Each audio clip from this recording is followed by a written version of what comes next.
¿Alguna vez te has preguntado por qué tantos carros de combate alemanes de la Segunda Guerra Mundial llevaban esos faldones metálicos en los laterales? No eran un adorno, ni un intento de parecer más imponentes. Eran la respuesta a un enemigo barato, común y peligrosísimo. En este vídeo vas a descubrir por qué el Panzerschütze se convirtió en casi una obligación en el campo de batalla, que podía detener y que no, y cómo su simple presencia cambiaba incluso la moral de las tripulaciones. Un ingenio sencillo, sí, pero con una historia sorprendentemente compleja.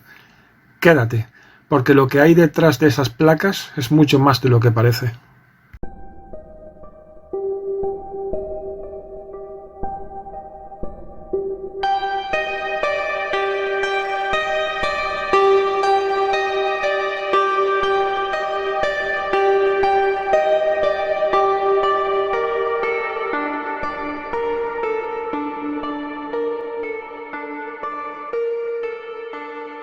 El Panzerschütze o Schütze era un dispositivo utilizado por los carros de combate alemanes durante la Segunda Guerra Mundial, para evitar que los fusiles anticarro, sobre todo soviéticos, dañaran en números excesivos los carros de combate germanos. Los soviéticos hicieron un uso extensivo de estas armas.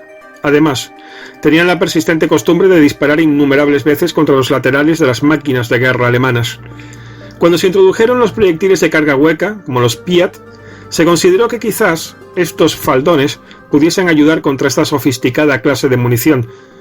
Los Schützen solían estar ubicados en los laterales del casco, pero también en la torreta. Algunos han afirmado que el objetivo de situarlos en este último lugar era para que, a la distancia, los enemigos confundieran, por ejemplo, a los Panzer III y IV con los pesados Panzer VI Tiger. Además, no debemos obviar los beneficios psicológicos que generaban en las tripulaciones. El dispositivo consistía en unas planchas de metal de un grosor adecuado, alejadas del casco de la máquina mediante unas sólidas sujeciones metálicas.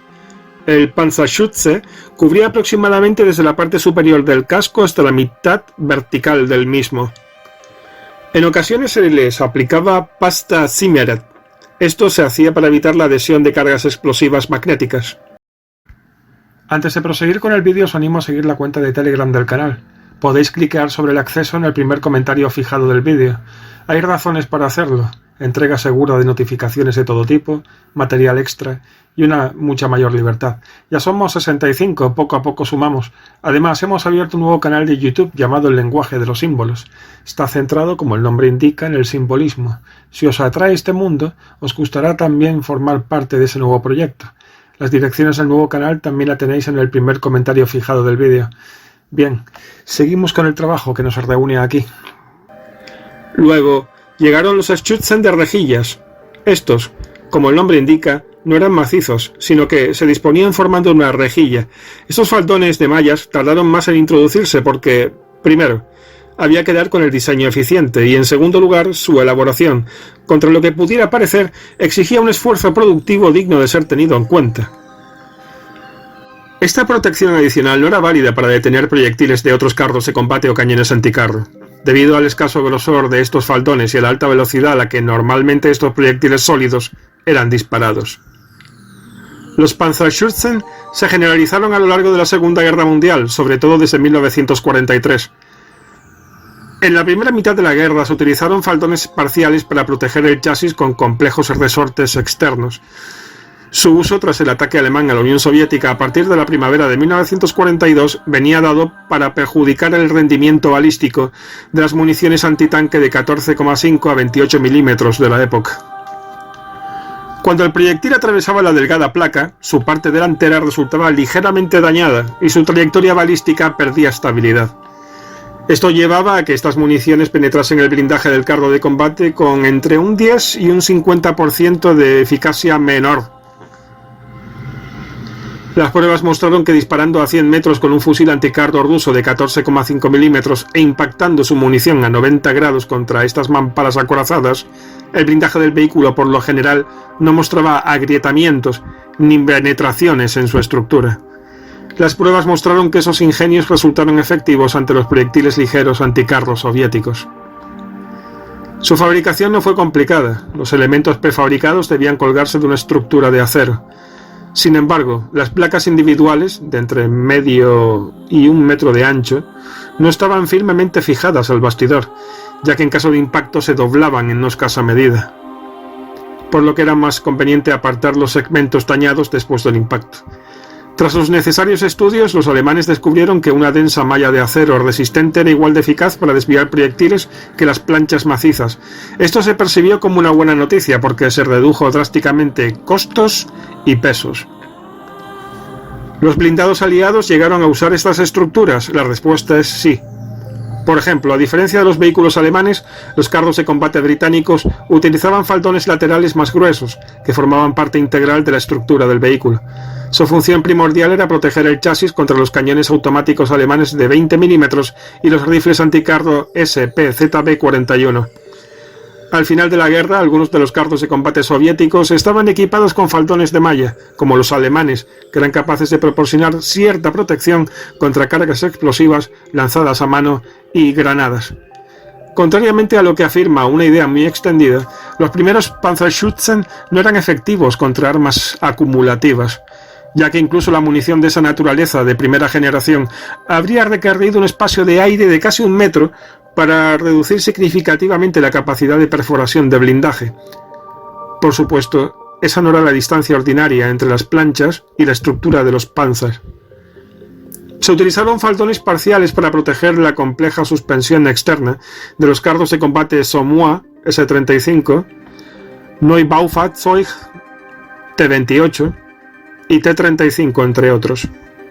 Muchas versiones de los blindados británicos Crusader, Matilda y Valentine estaban equipadas con faldones para protección contra los cañones pesados antitanque alemanes. Los Panzer III modelos M y N utilizaron Panzerschütze de 5 milímetros de espesor alrededor de su estructura y torreta. El Stuck 3 y 4 también usaron estos faldones metálicos. Los Panzer IV y modelos G, H y J también utilizaron placas de blindaje de 5 milímetros de grosor. Sin embargo, al igual que en algunos Panzer III, la versión J utilizó Panzerschütze de malla hasta el final de la guerra. El Panzer V Panther usó faldones, pero solo en los laterales.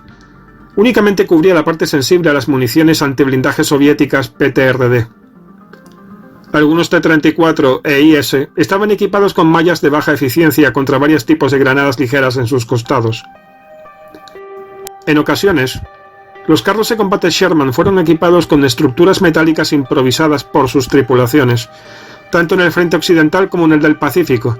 Estos elementos se realizaban con materiales de fortuna, en muchas ocasiones saqueados, aunque también se usaron eslabones de oruga o incluso madera. Todo ello ofrecía una relativa protección contra municiones acumulativas portátiles y los famosos ataques suicidas anticarro nipones.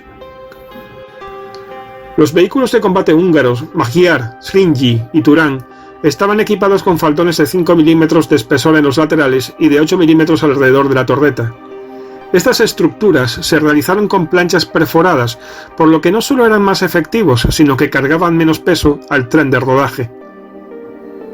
Después de 1945 los carros de combate se fabricaron nuevamente sin faldones, porque el espesor del blindaje lateral por aquel entonces ya excedía los críticos 35 a 40 milímetros. Sin embargo, la proliferación de armas de tiro rápido de entre los 20 y los 40 milímetros en vehículos incluso más ligeros, y la proliferación de cañones de baja presión de 75 a 90 milímetros que disparaban munición de cono de metralla HE-SH y granadas HIT en vehículos blindados y carros de combate ligeros plantearon una seria amenaza desde principios de la década de los 60. Como resultado, los faldones laterales de acero comenzaron a extenderse nuevamente, alcanzando un espesor de 16 milímetros. Se pudieron ver, por ejemplo, en los conocidos carros de combate Chieftain y Centurión.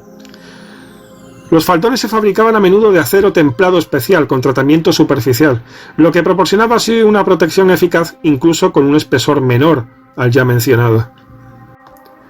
Dado que una gruesa capa de goma reducía la efectividad de la munición cinética en la misma medida que las estructuras de acero, eran más fáciles de reparar y se dañaban menos en el campo de batalla, así que ciertas versiones de los T-55, T-64 y T-72 comenzaron a usarlas. Extraemos entonces varias conclusiones. ¿Por qué Alemania introdujo el Panzerschütze?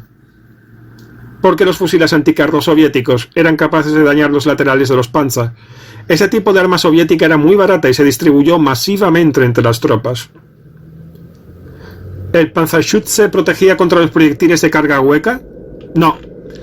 La disposición hidrosort, teniendo en cuenta su manufactura, no valía para detener significativamente el daño realizado por estas municiones, ni siquiera las de primera generación. ¿El Panzerschütze se usó en los carros de combate de otras naciones? Sí, pero con una filosofía de uso diferente. Se integraban en la estructura de los vehículos con un fin más ambicioso. Los soviéticos intentaron emular los Schützen alemanes. El resultado no fue tan exitoso, aunque tampoco inútil. Y por último, ¿el Panzerschütze se usó durante la Guerra Fría? Sí. Tras unas 2 décadas de abandono del concepto, algunas naciones, desde los años 60, lo introdujeron en algunas de sus máquinas. Con el cambio tecnológico, los materiales de fabricación y su extensión cambiaron. Y hasta aquí ha llegado este vídeo de naturaleza monotemática. Espero que os haya servido para conocer este curioso ingenio tan usado durante la Segunda Guerra Mundial. Otra cosa, os voy a pedir un favor, al menos a aquellos de vosotros que no sigáis el canal. No soy amigo de ir mendigando a la gente que ve mis vídeos, bueno, a la gente en general, pero sí quiero deciros que el algoritmo de YouTube beneficia de algún modo a aquellos que tienen más seguidores. Los expertos afirman que esto es falso, que es por vistas y minutos de reproducción. No diré que no, pero los números nunca han sido ni serán un dato muerto. Además, está esa desgracia junto al culto al título, llamada por algunos titulitis, de la denominada prueba social. Es decir, puede haber un contenido que sea aceptable para muchos, pero que en un primer golpe de vista, al verse la escasa cantidad de vistas, podría pensarse que no es tan bueno. Resumiendo, os pido que sigáis al canal y activéis la campana. Muchas gracias por adelantado, no solo por hacer esto, sino por haber llegado hasta el final. Otro dato. De media solo el 33% lo hace. Llegar al final.